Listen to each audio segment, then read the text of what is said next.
You guys can answer.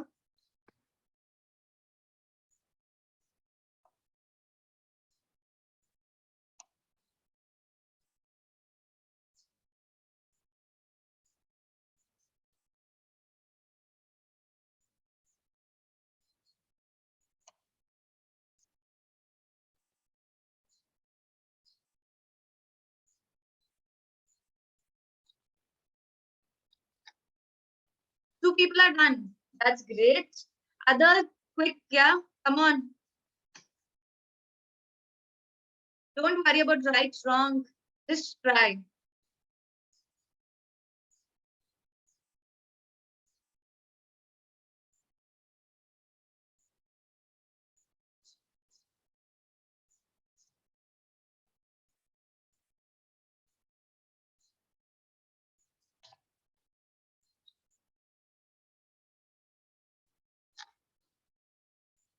Once you all are done, just give me a thumbs up on the chat box.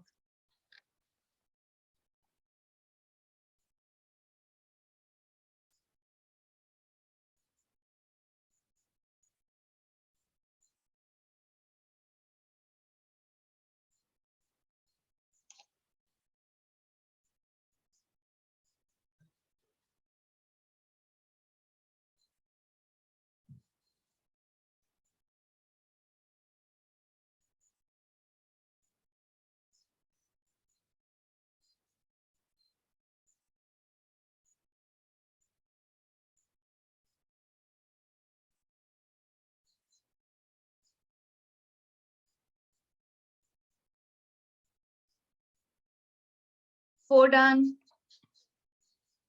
As you all are done, please give me a thumbs up on the chat box.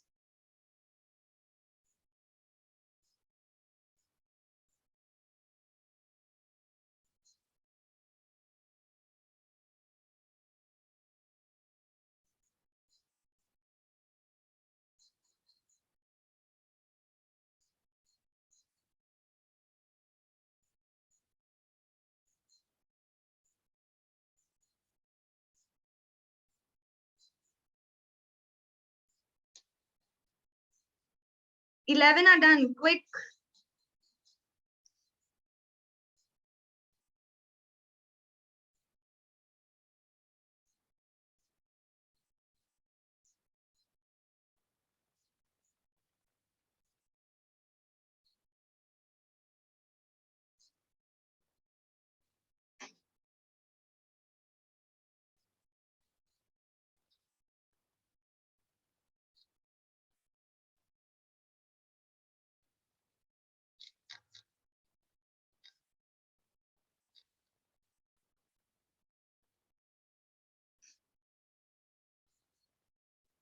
$16 done.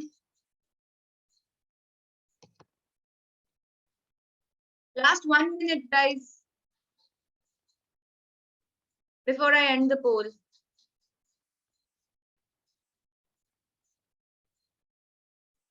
$50 seconds to go.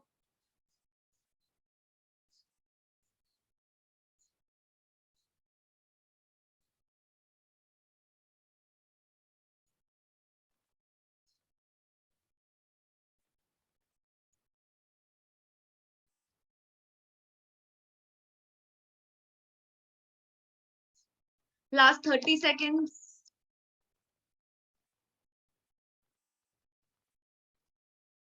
$26 of you all have participated.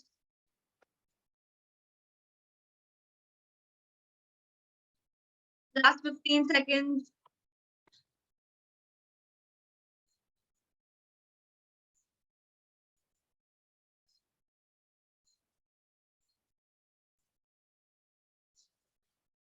Quickly. Okay, done.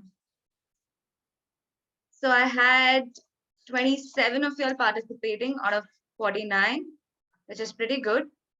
So meanwhile, Batal ma'am, do you want to let them shift to the projector alone?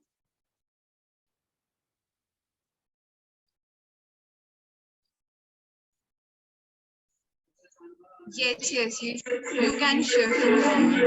Okay, so students, you guys can exit from your phones and you guys can shift your classroom projectors.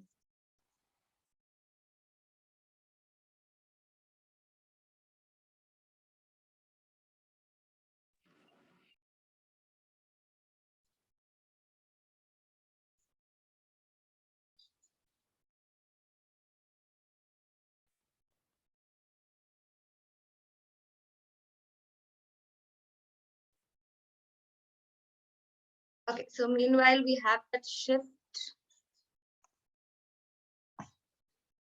Once that's done, just let me know it's ready so that It's you can start.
Done? Shall I begin?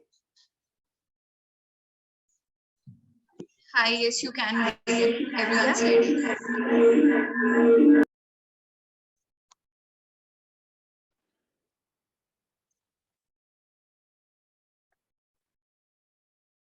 Okay.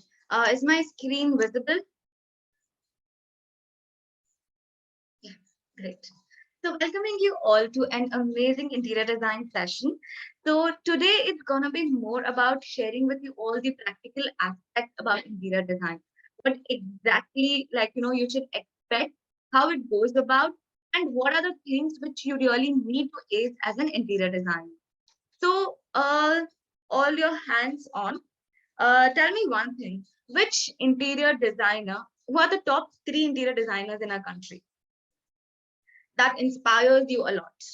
The top three interior designers who inspire you a lot. Sunita Kohli, Okay. Renu Sudi, Renu Sudi. Okay. Others? Only two, Sunita Kohli, Renu Sudi, then Manish Kumat, Manish Kumar. Okay. Anjam Jha. That's great. Then,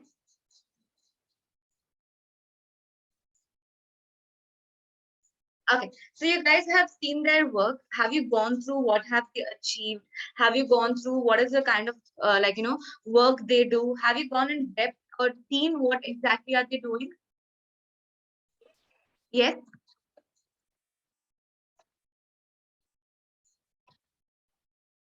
Have you guys ever visited, their work? Have you seen what, kind of detailing they do? How are they inspired? Yeah, guys, the classrooms, are you guys going to be unmuting for them to answer? Or how is it going to be, ma'am? because otherwise it will get difficult to interact.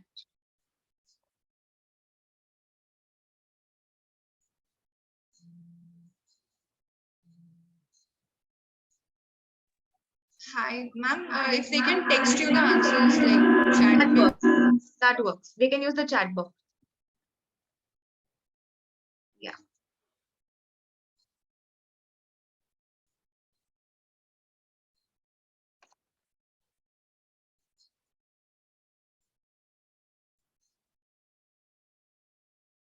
Done.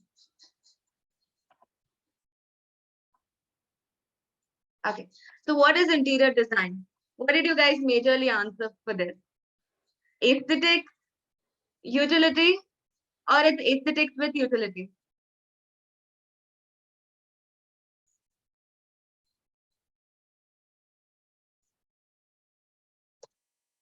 So interior designing is nothing but aesthetics with utility. Something which looks beautiful has to be useful, and something which is useful has to look good for it to last for a longer period of time, right? So right now, you all being first year, second year students, you all should be doing a lot of hand drawing, preparing the layouts, understanding the principles of design, knowing what exactly interior design is all about, right? So would you like to share one experience so far which you really like about this subject? One experience which really leaves you awestruck. Oh my God, I'm so excited that I've joined this subject. What is that one thing which drives you with it? Yes, one thing. Coming like if I tell you guys about how I started into this subject, honestly, I didn't even imagine I'll ever be an interior designer. It just happened. Okay. So when I was finishing my 10th, remember we all have to choose our subjects. So I'm from Chennai. So in Chennai, we don't have this junior college module. It's all, Sorry to interrupt, but can you accept the request? They're not yeah, able yeah, I am accepting. I just saw it. I'm accepting. to. Okay. So when I finish my 10th, you have to select subjects, right? Whether you want to do engineering or whether you want to do doctorate, something like, depending on your goals, you select like science with math or science with computer science or commerce, whatever, options given across from your school. So here being education slightly traditional, I was very confused what to do. So I selected two courses. So one was science with computer science, and the other was commerce with business math. I didn't know what I was exactly doing, but because I was so confused, I selected both.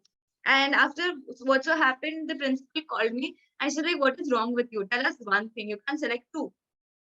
And I was like, okay, you give me whatever you want to give me because I don't know what I want to do. So then she was like, I give you a date, you decide and you come back. So while I was doing that, then I was like, okay, I want to become a pilot. So if I have to become a pilot, I just researched what I have to study. So they're like, you need science with computer science. I was like, okay. And I went back and I told her the next day that I'll choose this group. She's like, okay. And she gave me that group because my marks weren't so bad, honestly. I am not a very good student, but I was not that bad as when it comes to studies. So I would scrape. All I could say is that. Okay. So what happened was, okay, I took it up. And then as the time passed by, in 11th standard, 12th standard, then I was like, okay, pilot is not something which is going to really work for me because, there's a lot of things involved and everything. So I was like, okay, that option dropped. Then 12th got over. I scored pretty decent. Not like I can share my marks, but yeah, decent enough to really do something. So I was like, okay, now I've chosen science with computer science. What do I do? So my sister was like, go and apply in engineering colleges. And believe me, I've applied almost all the engineering colleges which are there in Chennai, almost around 12 to 15 colleges. And in each college, I've chosen a different group.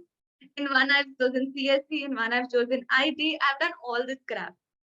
Then I was like, no, I don't think I can really do such a, again, sitting and doing anything theoretical. Not my cup of tea. Then my dad was like, then why you wasted time going, submitting forms here? Don't join any of it. I was like, yeah, even I don't want to study any of this. Then they were like, you want to do architecture? I was like, that's a bit interesting, but again, 5 years. When someone tells you 5 years you have to study, you're like 12 years. I just completed of my education. Who will study for 5 more years? Then I was like, no, like 5 years, no. And then somewhere I was researching and I came up with this thing that you can do interior design for 3 years. And I was like, oh my God, I think this works for me because 3 years is all I want to study, not beyond that. And I want to do something creative than sitting and reading books. Because I was not a very theoretical person. And honestly, 11th and 12th with science, that is physics and chemistry, all I had to do was mug up, and I couldn't. That's the reason I could only scrape my exams. I failed a lot of times. I'm not saying that, I passed all my exams. Just the final ones I could pass. So yeah, good enough.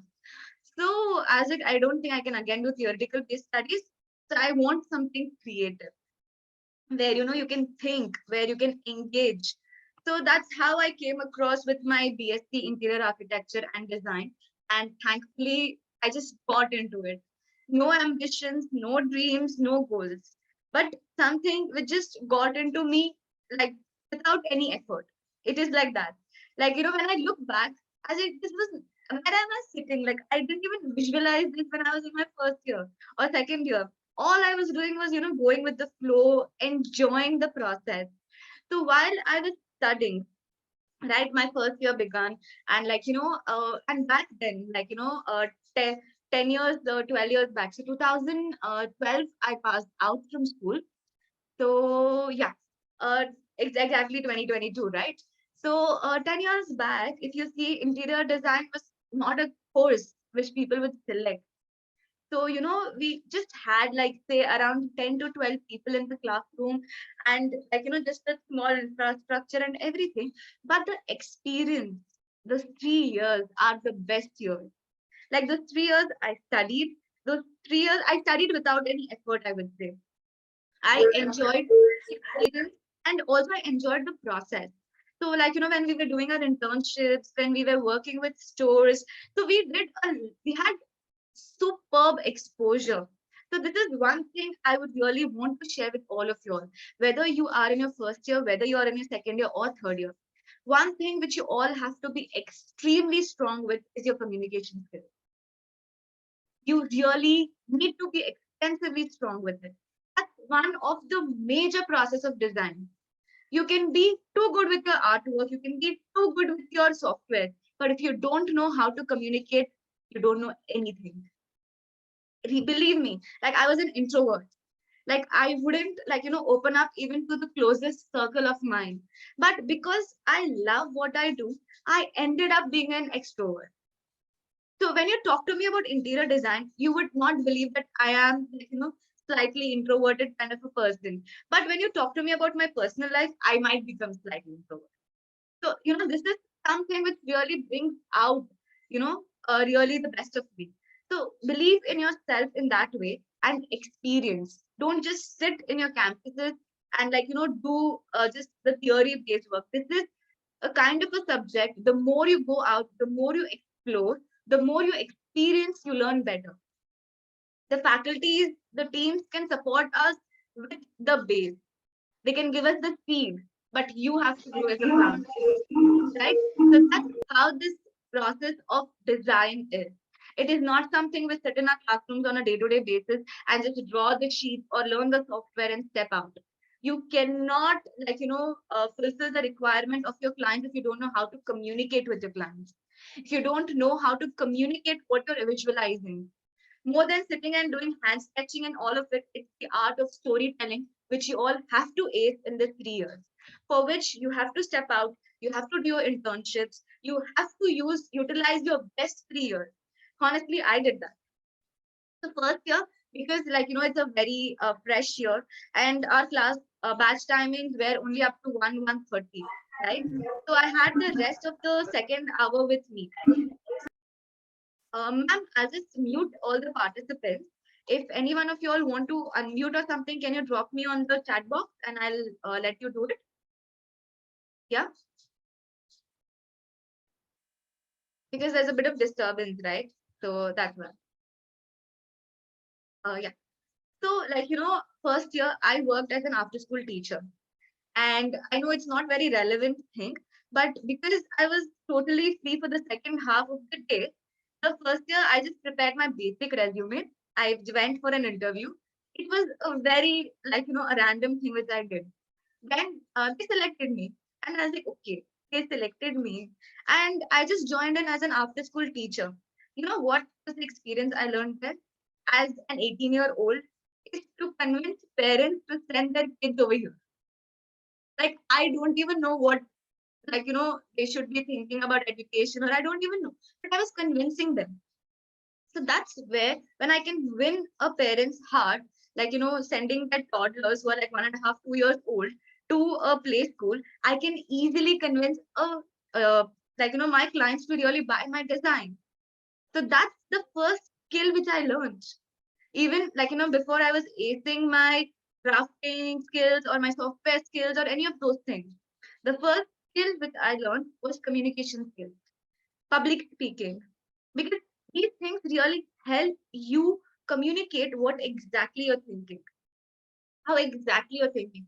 And when that clarity starts pouring into your mind, interior design becomes very simple, very, very simple. You really won't have to struggle so much. You wouldn't have to think, oh my God, now how do I, come up with new topics or new designs? It just goes with the flow, right? And my second year, I did my internship with a builder. So like, because by second year, we did like, one of the residential projects and all of it in our classwork. So then I was like, why not just go and experience that? So I went, like, I did a 6 month internship with a builder. So they didn't have much to offer after those 6 months.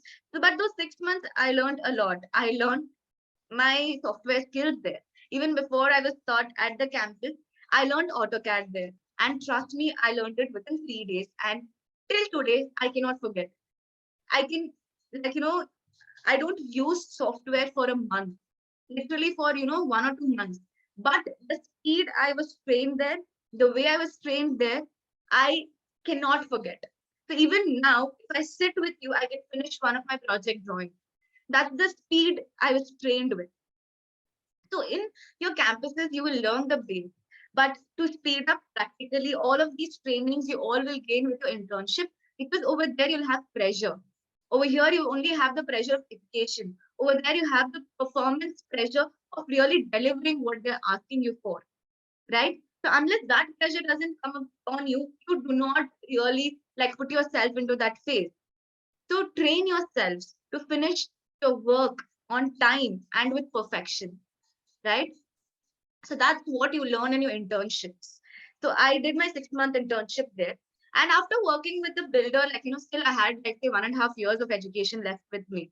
And I didn't want to do anything mainstream because 3 years I wanted to like, explore my various options and all of it. So I worked with a glass facade company. Okay. So till then, I never ever looked at a glass door in that way. Now, how I used to look after I started working with them. So I worked with these people for nearly 1.5 years. And when I worked with these people for 1.5 years, that's when I understood the importance of product knowledge, like, material knowledge, knowing in depth. Like when you know the products in depth, it actually doesn't matter about working drawings because you know the product so well, you can draft the drawings within seconds, right? So I worked with them as an interior designer, but I worked with them more as a salesperson, as a backend drafter, as like their accounts. So it was a small company, but I learned how to manage things with them, like how to really run, how to manage my accounts if I'm running a design firm, how to manage like people, how to manage vendors. So all of these things I learned with them because they were distributors of a particular brand, but they were working with architects and interior designers. They were working with like their dealers, they were working with traders. So they had to manage multiple things, multiple different minds. So that's what I learned here. And by the time I finished my education, I had experienced so many things that I understood it so well. So your 3 years sitting in the classroom is not really going to support you. When they are pushing you off, when they are taking you for these experiences, experience it.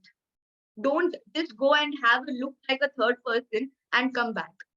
Experience is what is going to really help you get the right ideology with this subject. Otherwise, you're just going to be lost and always figuring out the path. Like, I have met people who have finished the 3 years of education and still are confused. And I have met people even with 2 months of their, into the subject, so clear and good. So you need to understand where you want to stand and how do you want to stand there. So Jaya, I'll come to your question a little later. Okay. How many softwares you need to know and how well you need to know. All of these, you guys can start pouring in your questions. Okay. So I'll keep adding in whenever, I find it relevant. So this is how process of a designer is. So this process, which I'm sharing it across with you, is a site process. A backend process is slightly different. Okay. So first I'll begin with an on-site practical process, which you all as a designer would deal with, right? So you'll have your first client meeting with site visit, with or without, depending on however the client wants. Like a lot of people call you on site, a lot of people call you to their existing space or to a cafe, anywhere it could be. So the first client meeting. So here, what happens, how it happens, all of this, I'll be sharing a free ebook with all of you all. So this ebook will help you understand what exactly the process of site happens. It's a 4-page book. I'll be sharing it with your management. They will float it across with you all. So you all can go through it about how should you mentally prepare yourself? What are the points you need to notice? What are the questions you need to ask? And what should you have in hand when you go for your first site visit? Okay. And after you're done with that, the client might give you a PDF file of their floor layout. Or if you're doing a renovation project, then you will have to call in measurement person and measure the site and draft the floor layout. Okay. So if you're lucky, if it is a new project, you have the floor layout definitely in hand. If not, you will have to draft it. Okay. So after you draft it, you have the layout in hand. It's easier to list down the requirements because you have the space in hand, what could fit in, what would not fit in. So all of these things becomes more clear with us, right? Because we have measurements in hand. So we list down the requirements, we ask them what are their needs, how do they like their living to be, all of those basic questions. And we list down the requirements. Then you decide the layout, like design the furniture layout, you give them an idea that what can come, how can it come, what is the kind of storage which they can get, and all of it. Okay. Then you give them a design board. What exactly would you like to bring in the concept into their space?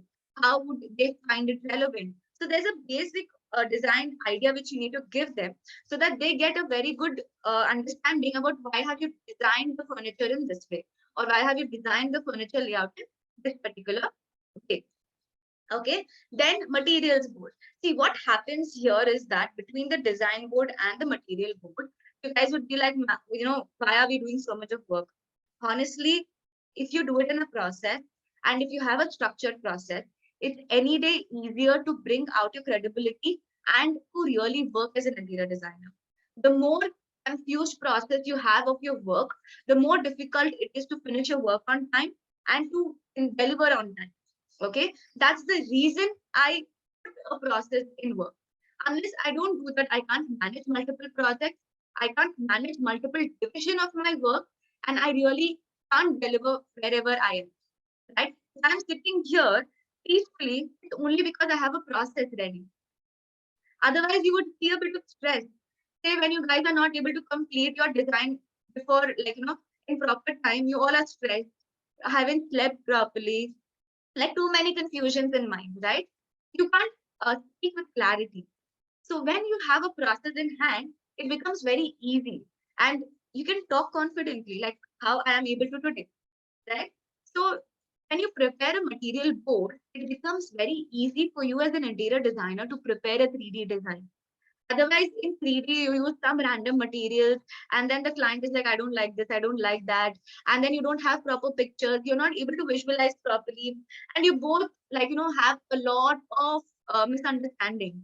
So when you give them a base idea, these are the kind of materials I'm planning to use, and all of it, if they understand, well and good. If not, they'll at least know, okay, this designer is involved and they are thinking about every little thing for my particular space, right?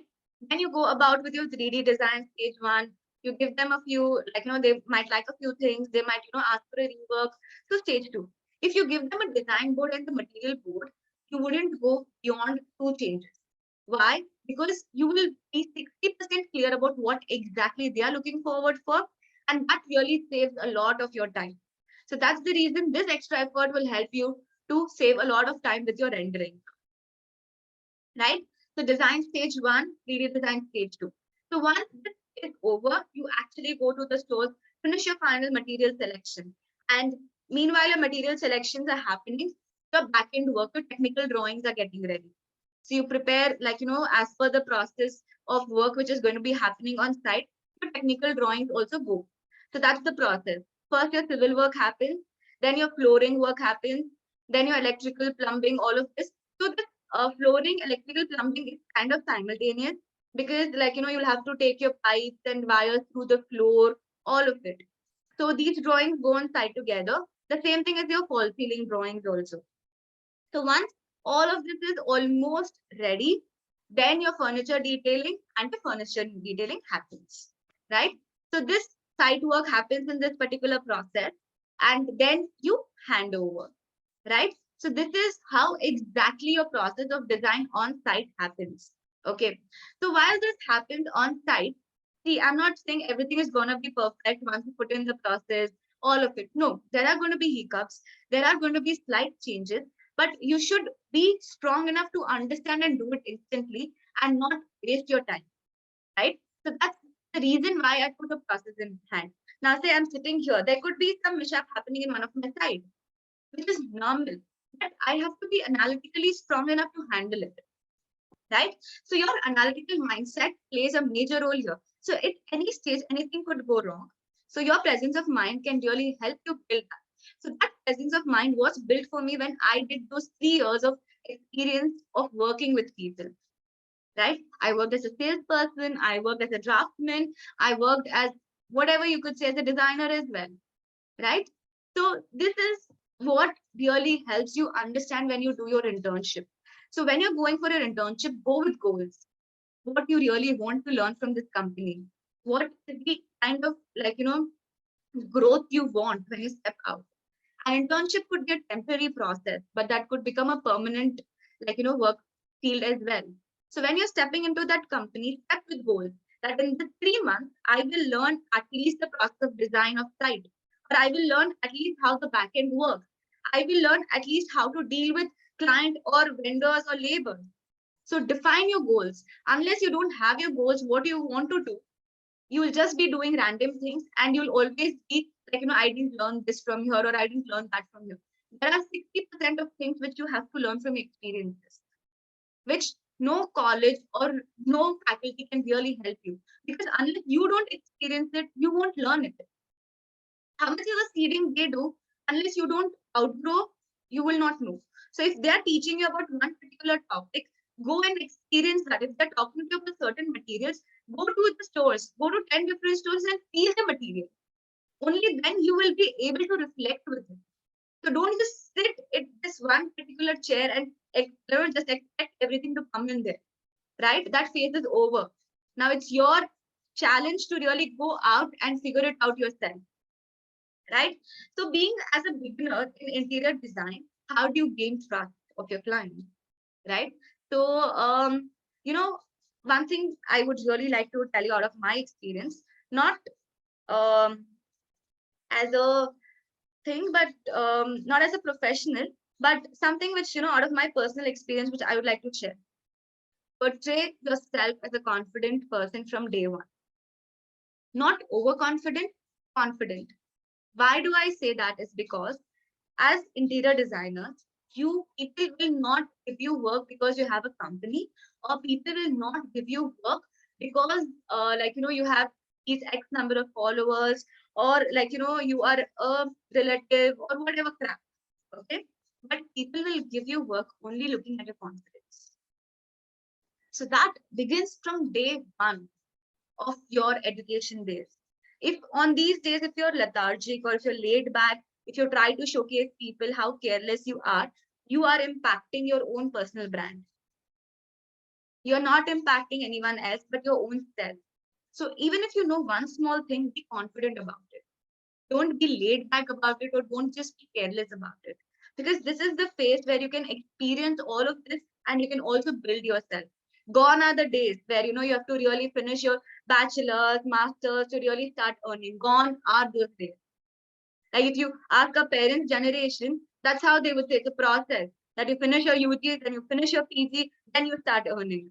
That process phase is totally gone. Now, even being in your second year, you can start earning. So build yourself into that way. Don't build yourself that you're so dependent that only you finish this, only if you finish that. No. While you do this, you can still do that. It's all is your management, your interest, and how you really want to do it. Right? So your first meeting, your client meeting, it could be inside or outside side. Okay. So I'll ask one small question to all of you. How comfortable are you in your own house? Like, tell me 5 things which, you're really comfortable in your own house, and 5 things which are not comfortable in your own house. 5 things which are really comfortable, and 5 things which are not comfortable in your, in your house. Quickly.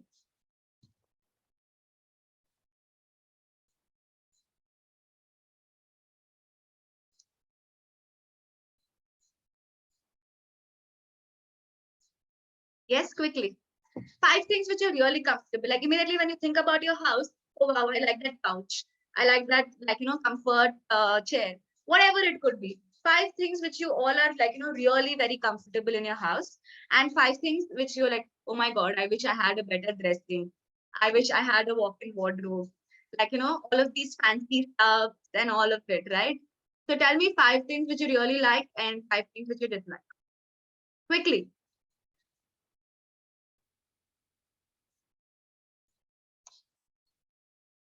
You need to tell me it's likes or dislikes. The hanging garden, if you say, how would I?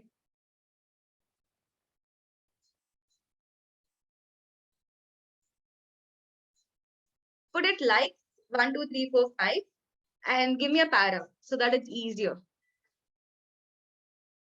Okay, Shubham, that's your like.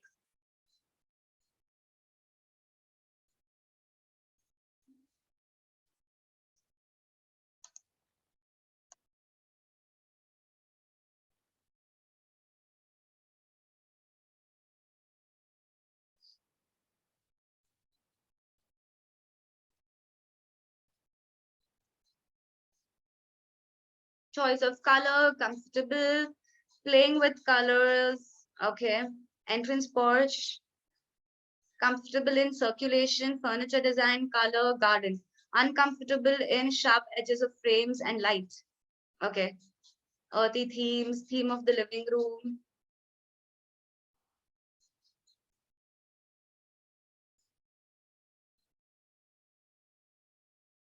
I have 45 people in the room, yeah. At least 30 of you all respond.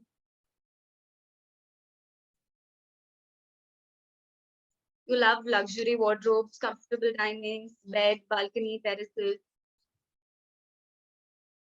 Are these your existing house? Don't give me your visual ones, virtual ones. I want real ones, not real ones.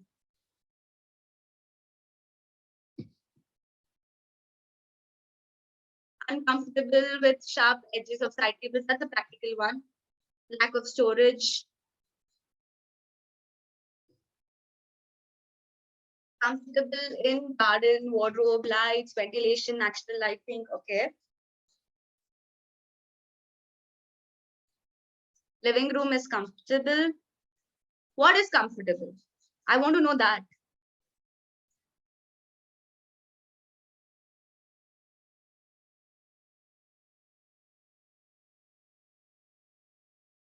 uncomfortable in dining table. Okay, so when you when I told you to think about your comforts and discomfort of your existing house, you were visually walking around your house, right? You were imagining, right? Yes or no? You all started to think that, okay, that wardrobe, that bed, like those visual pictures started to flash in your mind, correct? So that's the first step to start connecting with another person.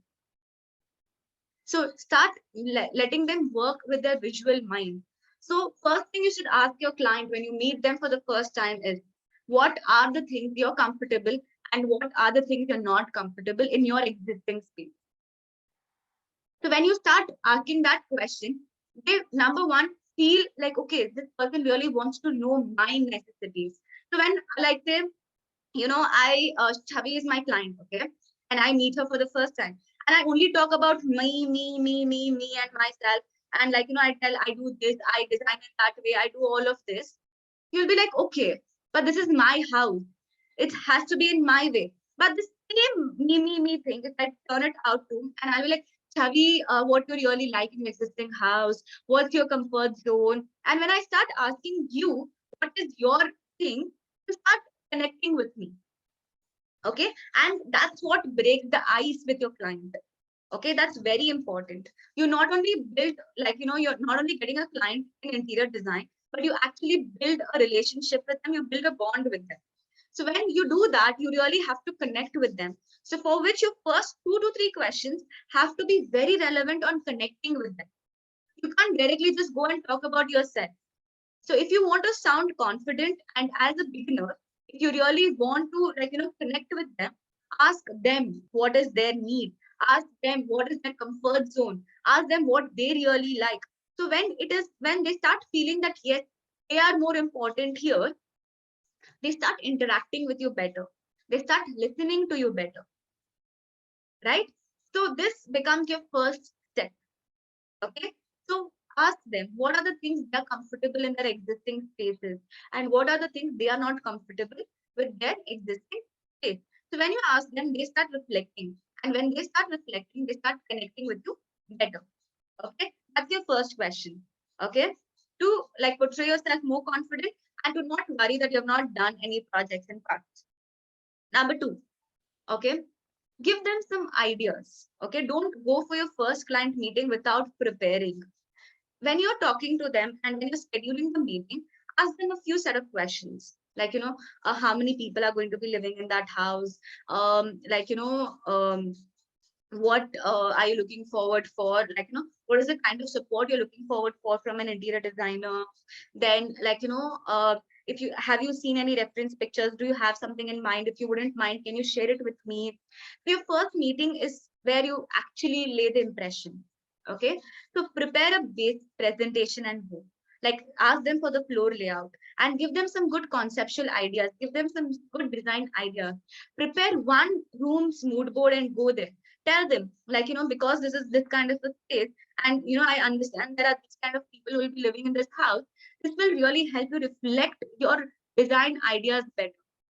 See, no one really wants to wants to copy your past projects. Why they ask you that, whether you have experience or not, is to only know if you will understand their requirements well or not. Okay, that's the major criteria. So you being a beginner, don't really worry that, because you don't have a past project, you really can't do a future project. No, your first project, if you're going for that meeting, it's just that you have to be prepared like a professional. That's the major part. Okay, so take a presentation along in hand, show her that client that see, this is certain space saving ideas which I believe are more practical. Don't just say because it's trending. Tell them it's practical because it will help you grow better. So say if you're joining, you've joined IDA. Okay, why have you joined IDA? Because you believe in 3 years you'll build yourself better, you'll grow better, right? That's your major goal here. The same thing when a client is when a person buys a house, they look for growth. No matter how many family members add in, no matter how many ups and downs happen, they still want to evolve in that particular space. So if you don't give them any good design ideas, which brings out curiosity in them, which gives them an belief that yes, this person understands future, understands growth, and is going to give me a space in which I can freely grow. Why wouldn't they choose you? Tell me. So take in at least 2 to 3 good space saving ideas along with you, which are practical. Don't go with something which are trending and fancy. Okay, which are practical. Okay.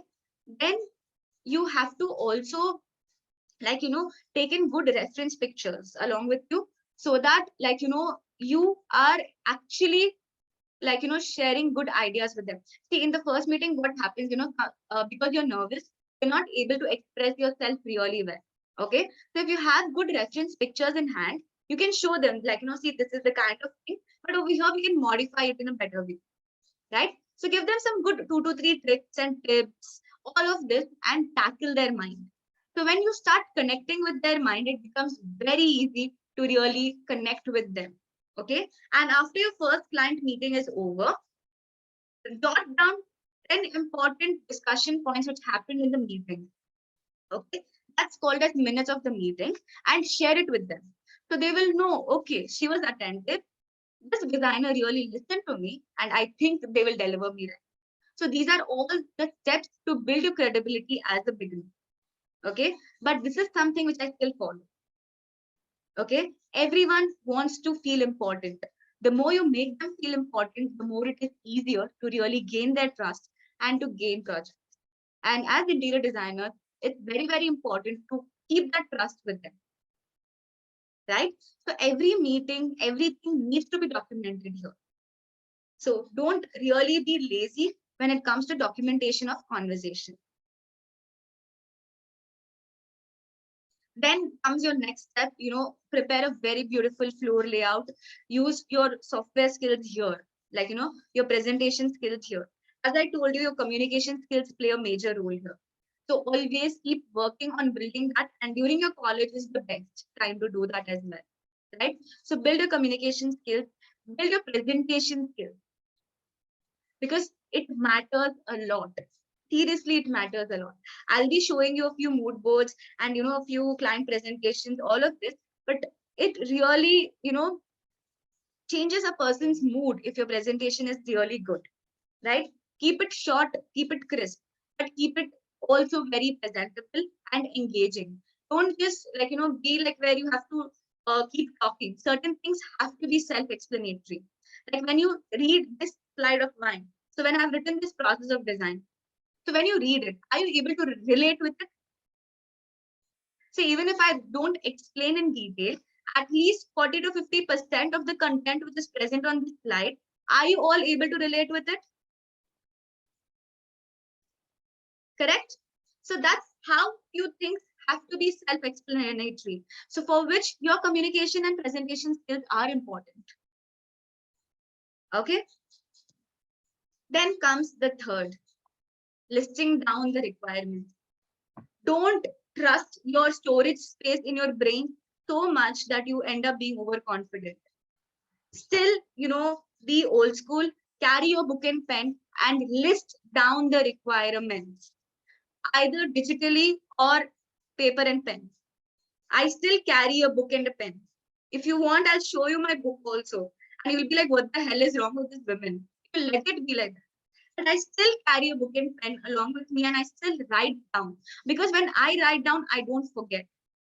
Okay. And I have projects which run for 2 years, 3 years. And even now, if you ask me a measurement of one particular wall, I will remember.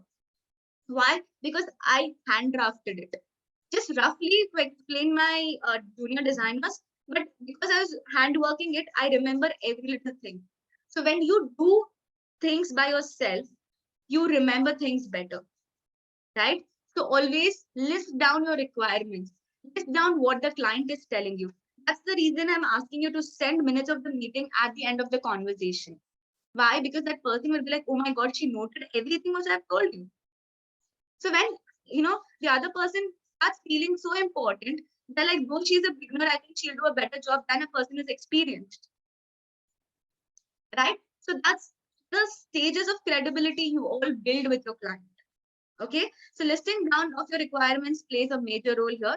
Don't just do it mentally, guys.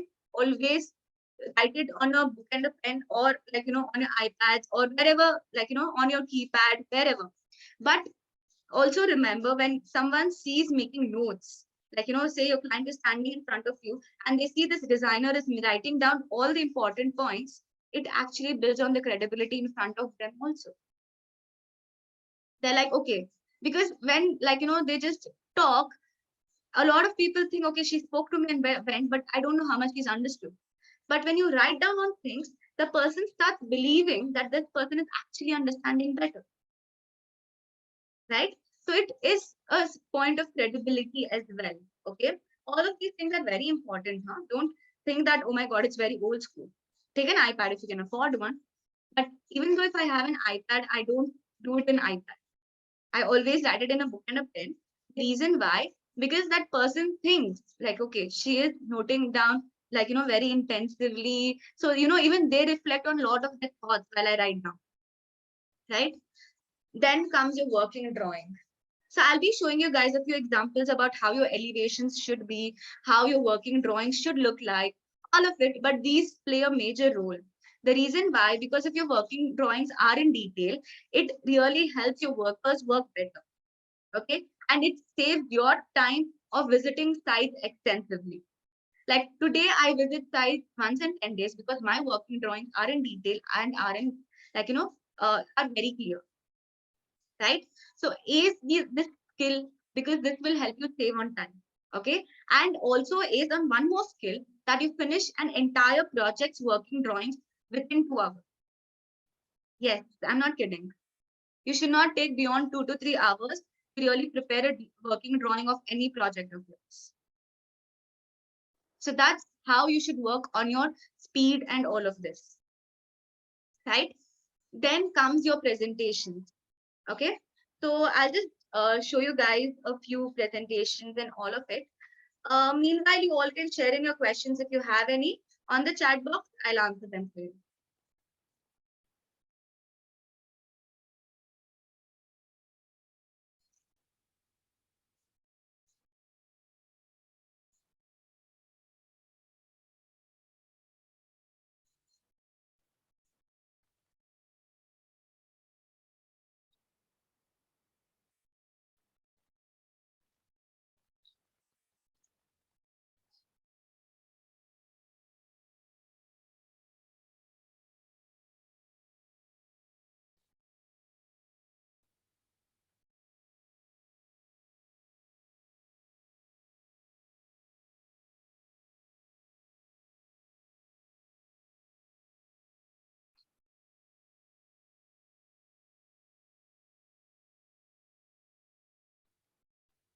Okay, so first I'll show you this.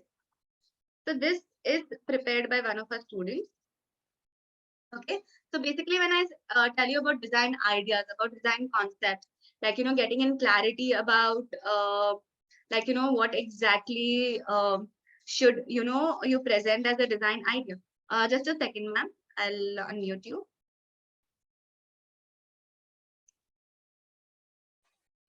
Yeah, Trishlaa, I was just going through the session, and there are a few questions because I know students are unable to question you that way. But yes, I really want you should put light on one more perspective, like that students usually nowadays, what students they usually think is that as an interior designer, the only thing that we need to learn is the software. The only thing that we need to focus is on the drawing part. And once we are through with that, we are a designer.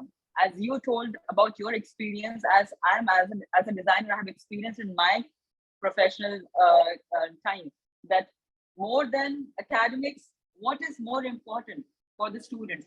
So please focus on that part because this is somewhere missing in the students of this generation, I can say. They only want, yes, because and more than that, what students, they are more looking for shortcuts, and majority students end up being draft person, they are working under somebody's office and just they are doing the drafting work. Even after 2 to 3 years of experience, I have seen students, they do not have the confidence to talk to the client. Definitely, yes. So I agree to your this point. is one major factor which is like, somewhere demotivating them to open up their own brand and stopping them in establishing their own freelance companies. They are more I dependent agree. on others. They are being parasites. Like, we build them to open up their own brand, and somewhere they are just depending upon the companies that they hired them, and then they're good to go.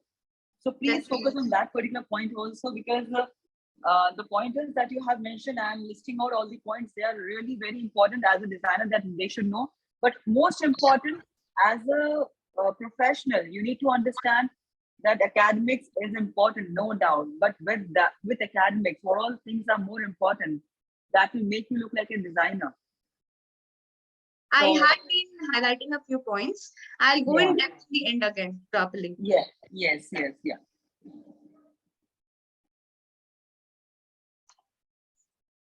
Okay. So see, this is one of the design concepts. So why I ask you to prepare this before a 3D design is it helps you save you a lot of time.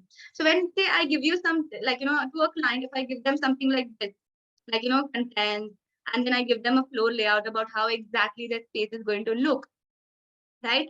And then, I give them a dimensional layout about it. You can just see, like, how it is presented. And then I give them a spatial idea, okay?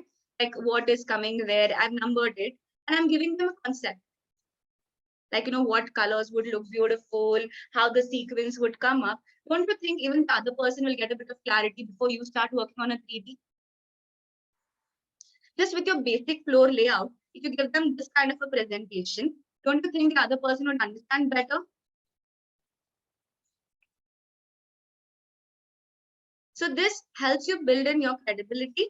This also helps the other person understand what exactly this designer is visualizing, and they will correct you at the right places. When you give half of the thing and then you expect the other person to respond to that half, it's very difficult. That's where the clashes happen, right? So this is how you present your design idea or your design book. I have not designed any 3D yet. It's just the basic floor 2D layout which I've done. But it's just that I've given them a very good idea with my presentation. You guys get my points?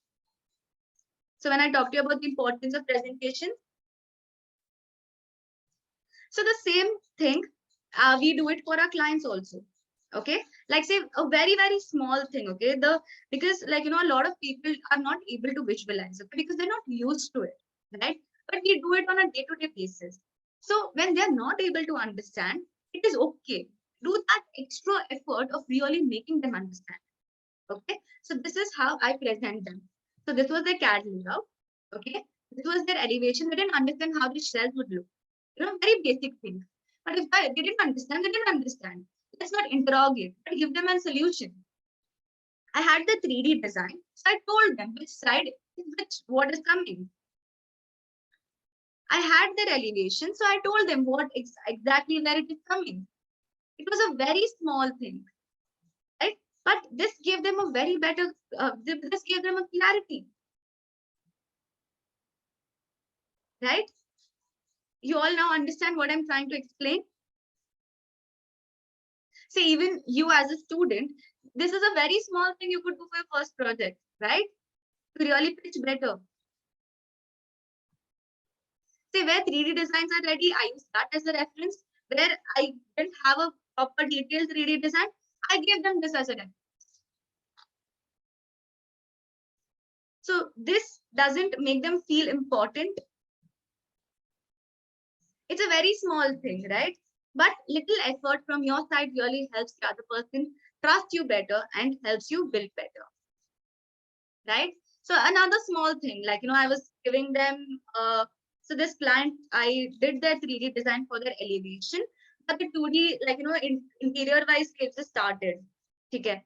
So exterior elevation was ready, so I gave them the 3D design.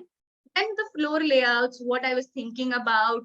So I gave them a brief idea about, what kind of materials we can use, what can we do in each floor, what is the kind of aesthetics we can play in the showroom. So I gave them furniture reference ideas. I gave them furniture ideas, like, aesthetic ideas. So this gives them an understanding about how I am thinking.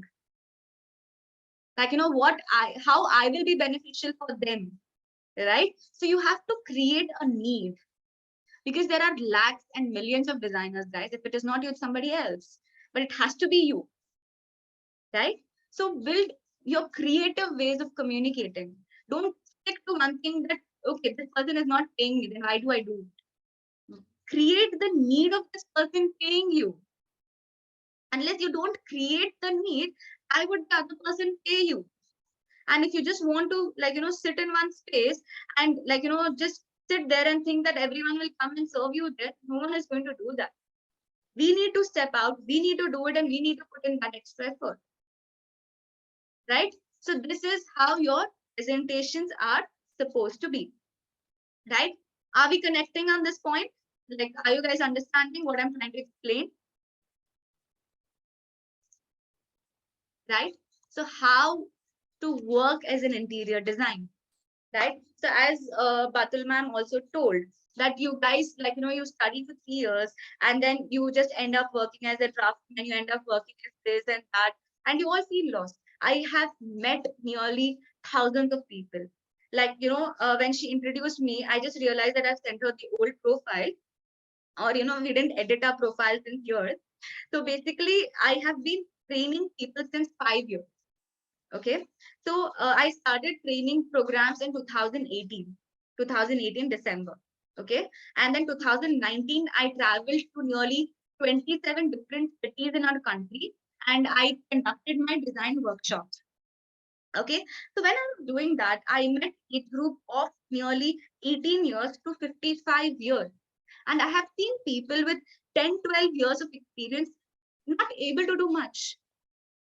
The reason why, because where they were sitting, they're sitting there. They're not moving out. So these 3 years which you guys have in hand are your best 3 years to enjoy, to experience, and to expose yourself to what exactly the real world is. What these people are feeding you is just 10%. The rest 90% is in your hand, how you grow. Okay, so if you are not watering yourself in the right way, you will totally be lost and you will always stay confused. So that's the reason you really need to know the difference between the goals and fantasy. A fantasy is, I want to be a rich and a successful interior designer. Your goal is, I want to be a rich and a successful designer within 5 years. Where is the timeline? Where is it? So know the difference between what your goal is and what your fantasies are. Fantasies are good because, they get you excited, but your goals are what you will be working on. Keep short-term goals. Like, say, with my workshop also, you came up with an expectation. You didn't come up with a goal that, this woman is coming here, I can question her these things. That's my goal for next 2 hours. So if you don't see, it's fine on the case when you don't have goals. I'm not pushing you to have for it every second, like you'll be overwhelmed. No, not in that way. But have monthly goals or have weekly goals. Like, say you don't trust yourself, but you're really going to work on it. Do it on a weekly basis. Just keep one thing. Like, my goal for this week is to just finish that one sheet, which I really hate doing. When you finish it and when you tick that, you'll be like, oh my God, I can really do it. And next week, automatically you'll make it 2. The next week, you'll automatically make it 3. Believe me, even I was equally lazy. Now, if I'm talking so much, it's only because I know that, in fun, whatever I've experienced actually is helping me grow now. That's why I'm pushing you all to it. Because 3 years, you think that, everything will be taught to you only inside the 4 walls. No, you're wrong. The more you step out, the more you experience, that's what is really going to help you build. These people are your back-end support. You go, you experience something. There are a lot of things you won't understand. You can come back. You have a back-end with you, right? So you have someone's back. So go back to them, ask them, see, this is what I saw there, but I don't know how to work on it. You'll get the right guidance. So use it in the way you really want to use. Don't just think, they didn't teach me this or they didn't teach me that. I learned this software, but still no one is hiring you. Like, why will I hire you because you just know a software? Why? I really want you to be good with your communication. I really want you to be presentable. I really want you to, like, be there. I just don't want you to be theoretically present. Like, say, when I hire someone, I take 3 rounds of interview for them. The first round is just a casual conversation. The second round is a task. The third round is the actual test. And unless I don't find them confident in all the 3 phases, it's not about passing or failing. It's about how confidently you're doing it. Like, the effort you put to really do it. That's what I see. So if you don't put that effort, then I'm not, people wouldn't hire you. See, they don't hire you to really train you. They hire you to really, like, reduce the burden on their shoulder. So if you don't create that importance, why will a person hire you for the right reasons? Right? So create the importance, work on your personal branding, build yourself, share knowledge. Only then you will also learn. You will also experience and expose yourself in the right directions. And then, like, after 3, like, say at 21, if I can start by myself, definitely you all can start at the age of 19 itself. I started my company at 21. 21, I'm telling you officially. So I started at when I was in my 3rd year, second half. I got my first project then, and I did it. So if I can start then, why can't you people do it now? Like, I, see 4th standard, 5th standard kids who are kids entrepreneurs. Why are you worried about? And one of the best things we have as interior designers, we can start with 0 investment. Totally, we can start with 0 investment.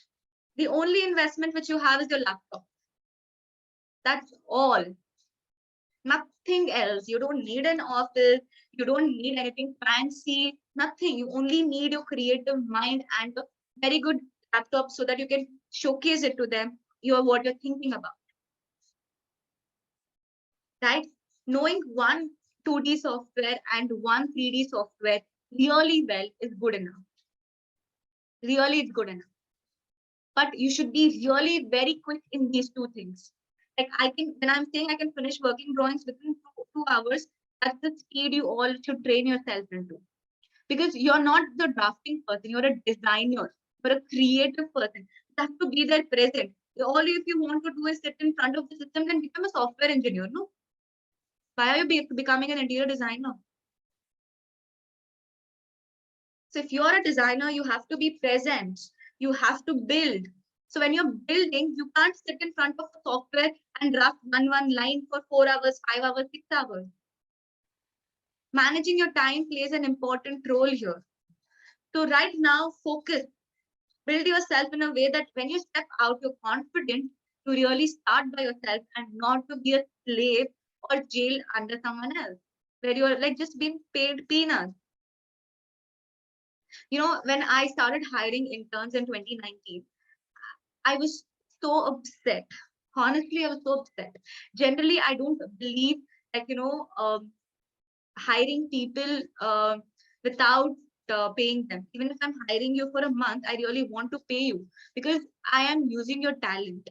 But when I was interviewing, I realized that they said they should pay me for training them. Because all you guys were doing was sitting in the classroom and then sitting for the interview. I felt so bad. And then I was like, see, I'll train you for 3 months and I will give you a stipend for these 3 months. But only at one condition you will be paid as your stipend. These 3 months, you'll do everything, whatever I say and however I say. Even one day, if I see you not doing that in that particular way, then I'm sorry, you won't be paid. And that's how I hired 6 interns under me. And I trained them for 3 months. And thankfully, those 6 people are still working with me. But I'm just telling you, that's how pissed off I was with the quality. And that's when I started doing these workshops in a full-fledged manner, that people don't be lost with what you're doing. Step out and really do what exactly is needed to be done. Right? So thank you so much for listening to me. And I hope I added a lot of value to all of you all. right? And change little bit of your perspective about how you think as an interior designer. So I had a few questions. I'll just answer them. We should present a 2D drawing or a 3D drawing first. You should present any of your drawings only after you're given a bit of advance. No drawing goes before that. See, as a beginner, maybe you can do a furniture layout and a presentation to impress them. That is okay. But don't give everything for free. It is okay even if you're charging them a nominal amount. It is okay. I have done a 2 BHK apartment on my initial days only with 50,000. But I've never worked for free. This is one thing I have practiced from day one. I sat at home for 2 months without work. But then whenever someone hired me, they respected me, which is what I believe in. So unless you don't feel respected where you are, you will never enjoy. So even if you're charging peanuts, it is okay. But don't give anything for free. This is one practice which all of you all should stop doing. So if you don't want someone to get the work from you for free, build yourself like that professionally. No one will simply just pay you also. So please remember that. See, how do you decide which projects are good fit for you or for your firm? It's not like, there are certain criteria, a certain section. As a beginner, because you're hungry, you might just put your foot everywhere. Okay, nothing wrong. Do it. Try. It's all on a trial and error basis. Nothing comes with strict, protocols, or nothing comes with rules and regulations. It's all on trial and error method.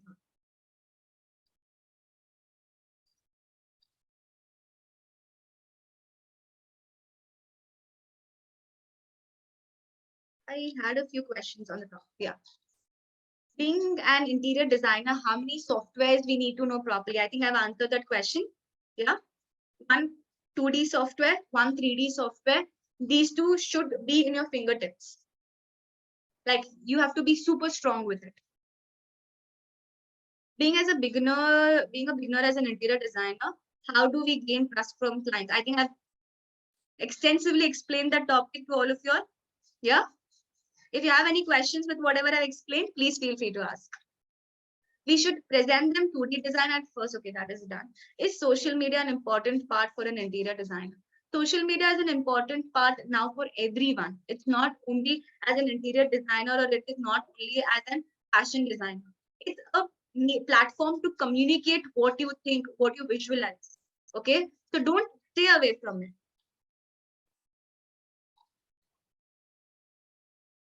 What are the things that we should keep in mind when we design furniture? Okay, so what are the things as you as an individual expect from a furniture? Can anyone answer that question?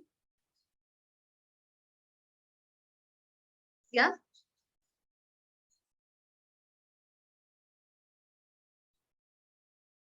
What are the things do you expect from a furniture? The comfort it provides. When you sit on it, you should feel like sitting on it for hours. Yeah. Functional. The same thing even the other person needs. So next time when you're designing something, just see if it is 20 inches tall, will you be able to sit on it comfortably for a longer period of time or not? So if visualize you using that furniture, automatically you will know how to design it. And you will know what are the points which you need to keep in mind also. How to increase the software speed with practice. This doesn't happen overnight. You really need to practice a lot. What type of mindset we should have as an interior designer? Can anyone answer that question for me now? Anyone can answer that question for me, please? As an interior designer, how we can make money like architects? Guys, architects make money only with interior design projects. Stay away from that myth. What should we add in our portfolio? So basically, your portfolio should be a reflection of your mind reflection of your ideas, reflection of your creativity. It should carry that. It should not carry a structure, but creativity. If the client blocks the payment, then what should we do? Don't give them the work. So if you see the process of my design, I put stages there. So if in any of the stages, if I am not paid, they can't do anything. Now say the 3D design is over and they haven't paid me, then how will I won't go for the material selection and they won't get the working drawings. What will they do outside without me? To create that need. If you don't create the need, why would the other person pay you? And when you create that need, they won't block you. What softwares are required in interior design? See, I work only with AutoCAD and SketchUp. These are the two softwares I am really very strong with. But when I hire, I also see on them only two things, a 2D software and a 3D software. A few of my designers are very comfortable with 3ds Max. A few of them are comfortable with SketchUp. Doesn't matter. Okay. But the only thing is you need to know what you are doing and you are able to give them the output. That's important.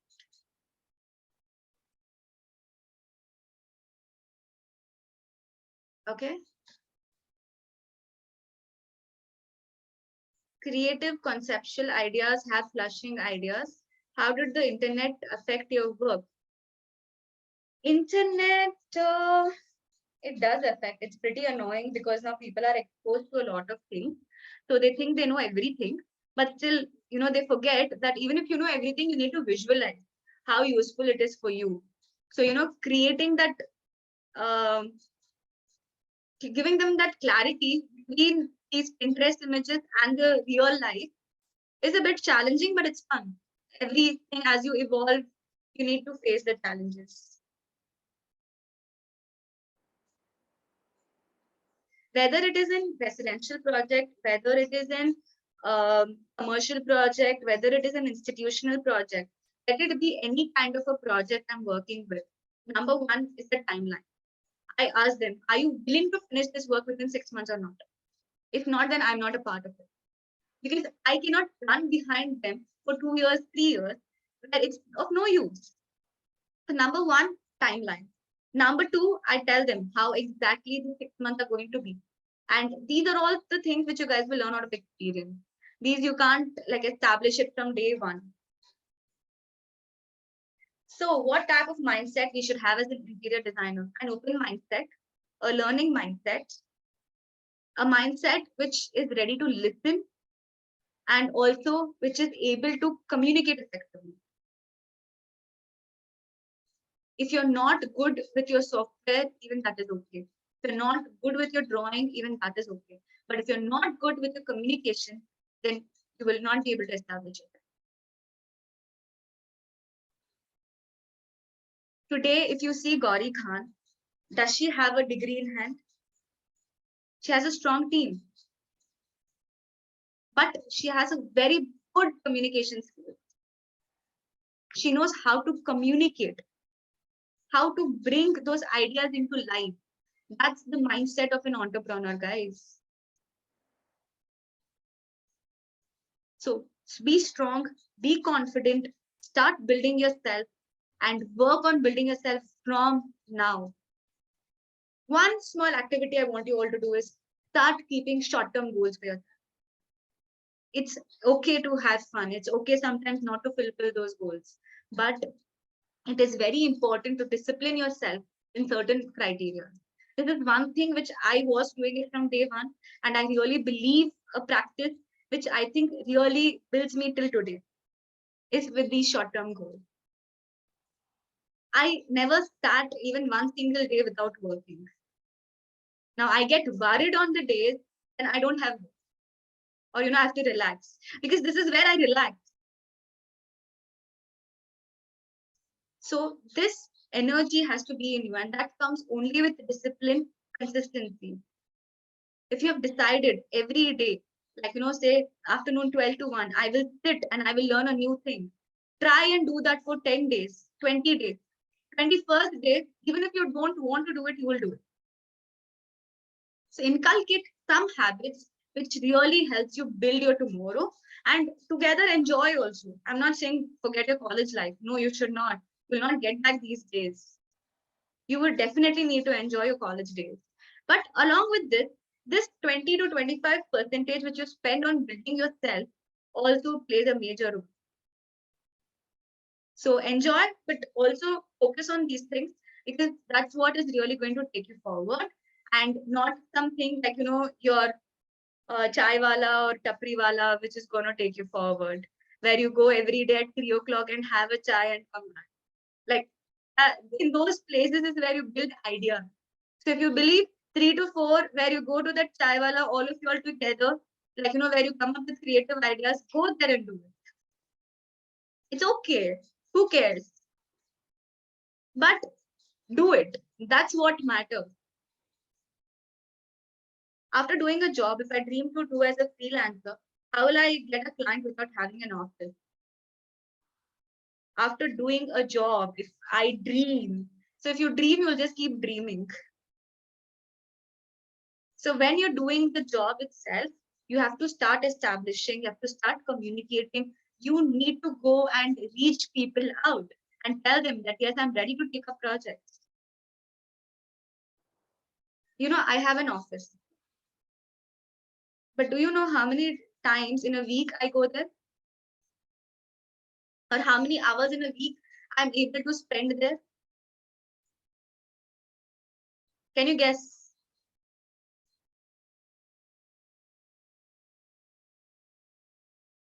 Can anyone guess?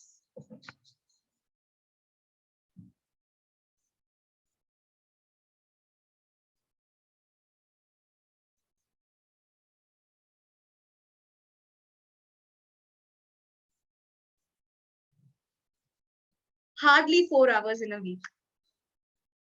Because I'm either on the site visit, either I am at the sessions, or either I am at the stores selecting materials, or either I am sitting with my teams in some cafe and discussing our next idea. Hardly 4 hours. So if you believe that you really need to show off even before you have a good amount in your hand, then you will only be showing off. You'll not be doing the actual work. Believe in yourself, believe in your work, and just do it. Don't worry if you don't have this or if you don't have that. Your creativity and your mind is what is really going to take you forward, and not a fancy office or a fancy home. Okay, so start as small as just with a laptop and rest. Just believe in yourself and the goal and take it forward. Yes.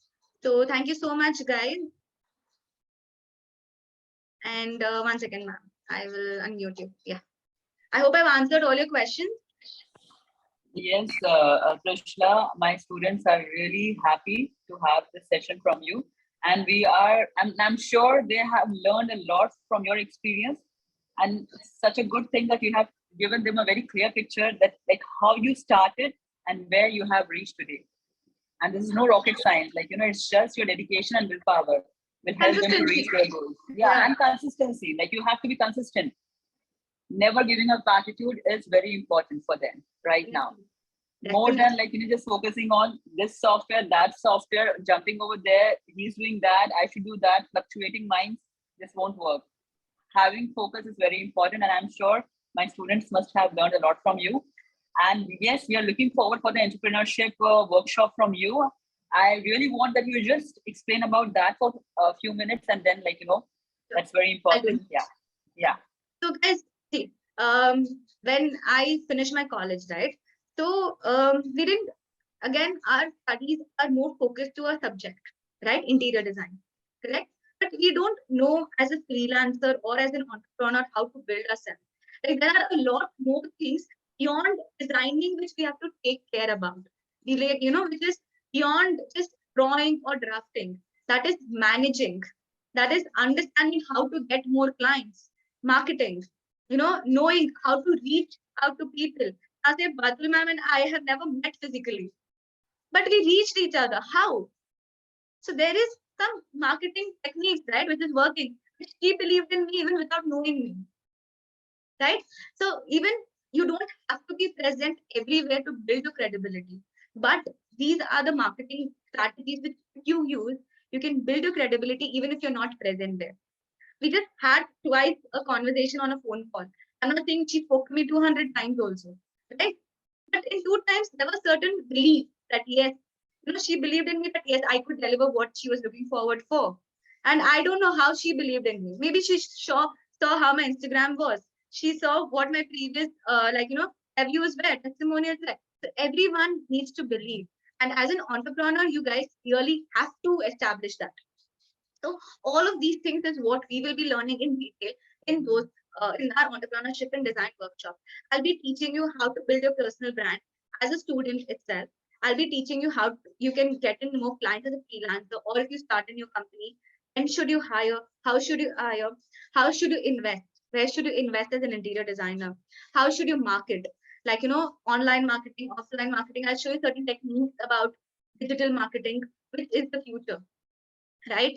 So there are going to be a lot of in-depth topics when it comes to entrepreneurship. Like, see, back teaching, they will do it. Okay. They are very good at it and they will do it. But there are certain practical experiences of mine which can really help you understand how to go about with it. Like, certain experiences and all of it. So definitely it's going to be an experiential workshop, not something which I'll talk and we'll just move about it. So you all will be practicing immediately what I'll be teaching you, right? So we'll be building ourselves, we'll be building our personal brand in that particular 20 hours workshop, and we will also be building a lot of processes. So it's going to be a lot in detail about your site work, about your interior designing firm, about all of this. So these are all topics which will come out of experience and which might give you an immediate win as well. Like if you are in your third year and if you're looking forward to start with your first project, or if you're in your first year, then you can immediately start building your brand. You don't need an age for it. So know that importance, and yes, let's start. I am pretty excited to host you guys soon again. Yeah, ma'am. Should I unmute you again? I'm sorry. Yeah. Thank you, Trishlaa. Am I audible? Am I audible? Yeah, Clearly audible? Yeah.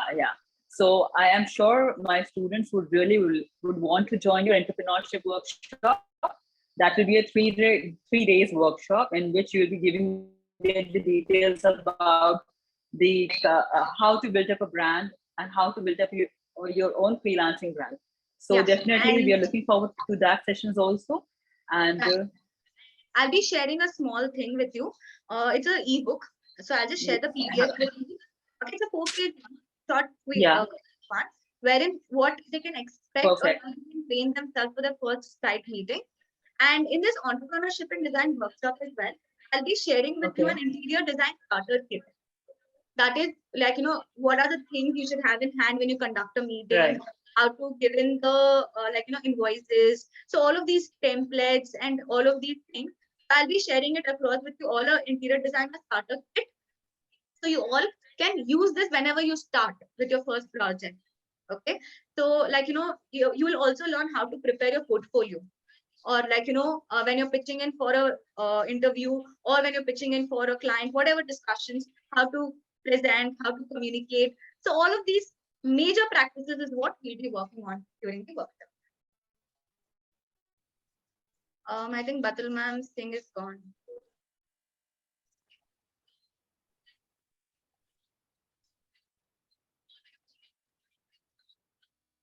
Right. And one more small thing, guys, I'll be sharing a feedback form with her.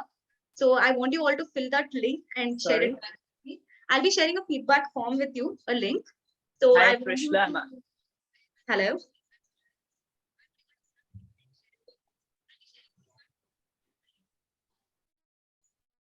I think she's not audible yet. Am I audible, Trishlaa? Yeah, now you're clear. Yeah. Yeah, am I audible now? Yes, yes. So you can share the PDF with me and all the details about the entrepreneurship workshop that I can Ma'am, share your that voice is amongst the cracking. students. I'm very sorry. Your voice is Yes. cracking. Am I audible now? Yeah, you are. Hello, am I audible now? Yes, you are. Yeah. Trishlaa, so what I was wanting, you just share the PDF, that ebook, and also the details about the entrepreneurship workshop so that we can share it amongst the students. And definitely we would be joining you for the workshop as well, because the session was really interactive and an eye-opener, basically an eye-opener for all the designers. I Like, hope big I didn't brands are lecture way built in too a much different today. way.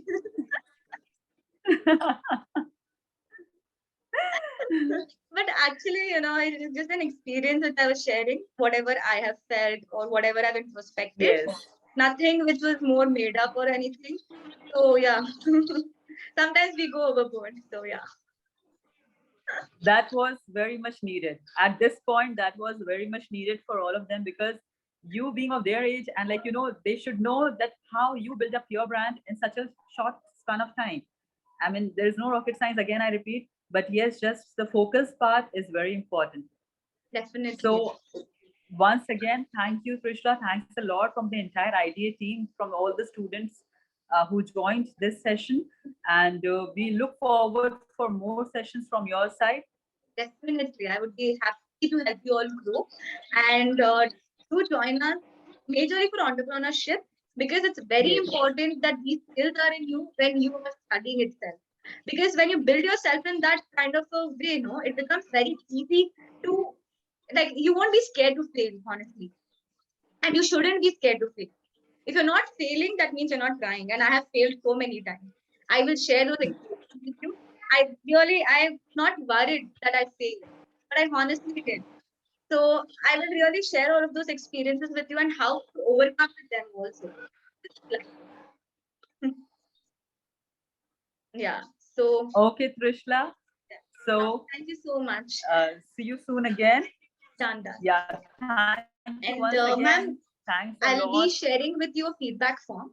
It's just a Google form. So if you could just roll it over to everyone, I want even the faculty, even you to Yes. fill it up. Yes. Yeah. Surely, Honest we'll do reviews. that. We'll do that. Honest reviews. Honest reviews. Yes, honest reviews. For is what I sure. would- Yes, It's okay yes. even if it's negative. Feel free to share your mind, guys.